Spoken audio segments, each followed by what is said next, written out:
What is up, everybody? I'm George Mossey. I'm here with my co-host Heather C, and we got 90 Day Fiancé episode 14 last night. Some craziness going on last night, so let's jump right in. We saw Amira in Serbia. Why do I want to say Syria? In Serbia last night. And last week, what I saw of Serbia looked amazing.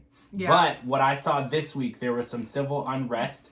There was riots. There was spray painted everything. There was cars that looked like they had been tumbled over. It was some scary stuff. I was scared for her. I was terrified. So when I understood when she had that conversation with her dad, where he said that he wouldn't feel comfortable with her going to Serbia. When I saw the scenery that they showed last week, I didn't understand, but I fully understand what was going on. And we have to understand this is during the pandemic. This is during a riot situation in their government, and the room service at her hotel was closed, and she had to leave her hotel 3 times a day just to eat. That's crazy.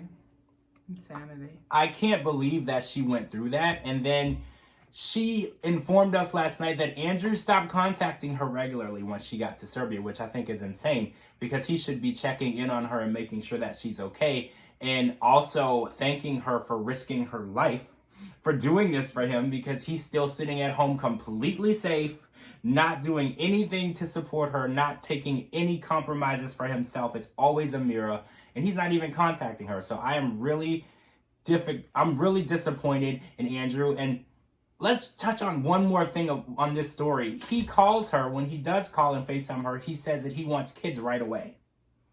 Yeah, I saw that was a big thing that was going around last night with people. A lot of people agreed with Amira. She was tweeting last night. I don't know if you guys saw it or not. And I mean, I completely agree. I think that even though if you're in a relationship, it's a two-way street, but it's also a woman's choice and a woman's body. I think that if a man or whoever can live their life to the fullest, live their dreams, work, and then become a parent when they're ready to, it should go both ways. And if Amira isn't ready, why should she feel like her relationship is on the line? Why should she feel like she is being forced to do something before she's ready? Being a parent is a huge responsibility, and it's a huge commitment in life. Yeah. And just for him to be like, well, my sister's having a baby, so guess what? I want one too. Well, it's not like you're getting a puppy. So if you want a puppy, Andrew, go get a whole litter, but leave Amira alone. Because you know what? You don't deserve her. She's a great girl from what I can tell, and she puts up with a lot of crap. I agree. Amira should have kids when she's ready. And I just want to throw this out there. Andrew, I don't think that you should have kids ever. Yeah. Like, you're in your own little bubble. You're pretty self-centered. And to be a father, you would have to understand that there's something other than you that exists. So I'm just going to leave that out there. I don't want to say anything mean, but I don't think you're ready to have any kids at all, so I hope to goodness that didn't take place. We'll find out in the next episode. But let's talk about Tarzal. So we saw Tarek and Hazel last night, and we found out last night that Minty was not the only Thai girl that Tarek was in communication with. There's another girl that he was talking to behind, and this is all behind Hazel's back. This isn't honesty, because a lot of people are like, oh, well, it's an open relationship. It shouldn't be a big deal. It wouldn't be a big deal if this was something that Hazel knew about. She saw his phone go off, and she got text messages from this girl, and she has no idea who this girl is. She is really, really worried about what he's not telling her, and I don't blame her. She left her son in Thailand. She left her life in Thailand. She's gone completely out of her way to be a wife to him, a mother to his daughter, and he's not telling her what's going on. Yeah, I knew this was going to happen when I saw how much that he was pushing upon to have an open relationship. It made it seem like it was both of their decisions, or maybe she was convinced that that's what she wanted. But you can tell that's not really what she wants, because every time she gets a chance on camera, she's always upset. She's very territorial. And you can just tell that maybe she thinks this is what he wants to better their relationship. But I'm telling you, like, I saw this from a mile. Like, they need to just focus on them before they become a third, fourth, whatever. They need to sit there and figure out their differences and figure out what they want first. Get themselves straight before they put anything else on their plate. They have hard communication. They met with Angela, who is Tarek's best friend. And she is the one who kind of has been a voice of reason. Because, I like her. Right, I do too. Because Tarek and Hazel won't communicate with each other. When they're angry, they'll just ignore each other. And that's not how a relationship works. And that's his friend. And I like how she puts him in his place. And she's like, you know what? That's not what you do in a relationship. You know, how are you going to sit there and message and call these females? And you got a female. Like, yes. I like it. You know, people are always worried. They're like, oh, you know, he's got too many girls that are friends and whatever. Sometimes that's not a bad thing. Sometimes having somebody of the opposite sex will put you in your place. So that way you'll have better communication with your spouse. It doesn't always have to be a sexual thing. It could be just clearly just a voice of reasoning to get you on the right path. That's true. All right, so what do you think about Tarek? I call it a reproposal. He reproposed to Hazel, and he did the rose petals, and they got dressed up, and he told her again how much he wanted her to be his wife. So, do you think this is just him doing damage control from what she found on his phone? Yes.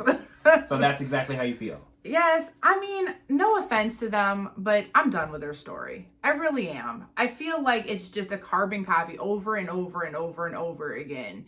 And they're not getting anywhere. I think that everything that he's doing is to feed a storyline that they're trying to keep going. And, you know, be together or don't. Come to America or don't. But why do we have to keep hearing about your sex life and who you want to bring into it? Like, this is 90 Day Fiancé, not 90 Day Threesome. Like, it's just, I don't know. So, yeah, to answer your question, I do think that it was damage control. I mean, he might love her and, you know, want to do things the right way, but just wrong time. Yeah, if that's the case. The timing was wrong. The timing made it look like he was trying to cover himself for what he did. Yeah. All right, so let's move on and shift over to Rebecca and Zaid. I don't never know what to call him. She calls him something different every week. So she gave in and she agreed to marry him before Ramadan. But with that in mind, now she has 8 days to plan and pull off a wedding. So she also, during this period, loses her engagement ring that he gave her in Tunisia, which she described as the most romantic moment of her life. So when she tells Ziad that she can't find the ring, he basically doesn't pause the game, doesn't flinch. He's not really worried about it.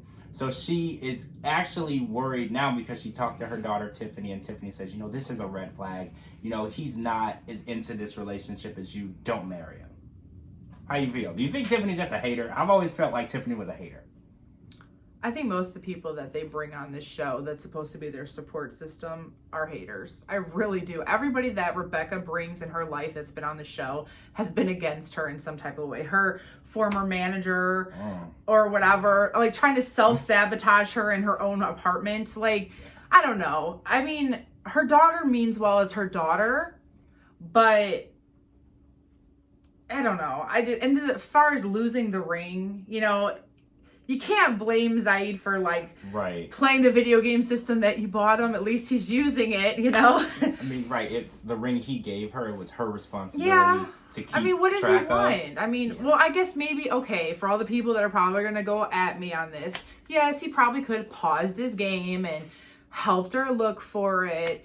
But they have a lot going on, and it's more than just a lost ring. They have something deep that they need to figure out, because why is she so adamant on this spectacular Cinderella wedding when this is not your first go-round? Fourth, guys. You want to bring him here, focus on that, because if it's real true love, you'll marry him outside of your house. It doesn't matter. That's all for show. A ceremony is for show.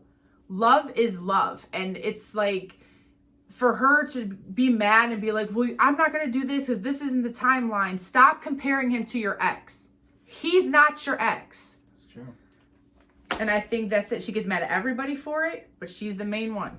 I agree. On that note, that's it for part 1, 90 Day Fiancé, episode 14, the podcast. I'm George Mossey. This is Heather C. I'm going to post this online and on georgemossey.com. Make sure you guys live tweet with us every week, and we'll be back with part 2 to discuss Jovi's bachelor party. Thank you for joining, guys. See you later. Bye.